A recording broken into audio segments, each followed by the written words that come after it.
Airline provide ചെയ്യുന്ന ട്രെയിനിങ്സിനെ കുറിച്ചിട്ടുള്ള video ചെയ്ത് കഴിഞ്ഞപ്പോൾ ഒന്ന് രണ്ട് കാര്യങ്ങൾ ഡൗട്ട്സായിട്ട് മെസ്സേജ് വന്നിട്ടുണ്ടായിരുന്നു. അപ്പോൾ ആ ഡൗട്ട്സൊക്കെ നമുക്ക് ഇന്ന് ക്ലിയർ ചെയ്യാം. അതിൽ മെയിനായിട്ട് വന്നിരിക്കുന്നത് ക്യാബിൻ ക്രൂ, എയർലൈനിൽ ക്യാബിൻ ക്രൂ ആയിട്ട് ജോയിൻ ചെയ്ത് കഴിഞ്ഞപ്പോൾ കിട്ടുന്ന ട്രെയിനിങ് 3 months ട്രെയിനിങ്ങിൽ ആ ഒരു ടൈമിൽ ചില എയർലൈൻസ് ഒരു സർട്ടൈൻ എമൗണ്ട് ട്രെയിനിങ് ഫീ ആയിട്ട് വാങ്ങിക്കുന്നുണ്ടല്ലോ, അതിനെക്കുറിച്ചിട്ടായിരുന്നു. ചില എയർലൈൻസ് ബോണ്ടായിട്ട് ഒരു എമൗണ്ട് വാങ്ങിക്കാറുണ്ട് ക്യാബിൻ ക്രൂവിന് മാത്രം. പക്ഷേ ഗ്രൗണ്ടിൽ അങ്ങനെ ഒരു കാര്യമില്ല.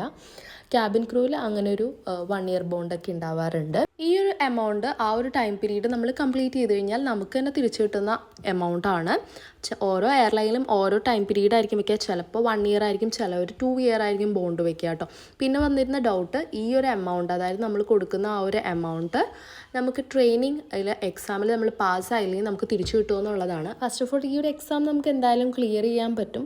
പിന്നെ ഒരു അറ്റംപ്റ്റ് അല്ല, നമുക്കൊരു 2 or 3 അറ്റംപ്റ്റ് നമുക്ക് ചെയ്യാൻ പറ്റും കേട്ടോ.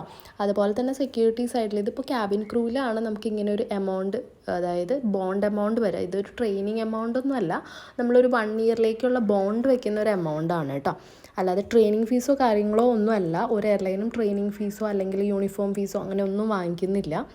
അതുപോലെ തന്നെ ഗ്രൗണ്ടിൽ ഇങ്ങനെയുള്ള ബോണ്ടും കാര്യങ്ങളും ഒന്നും ഉണ്ടാവാറുമില്ല കേട്ടോ.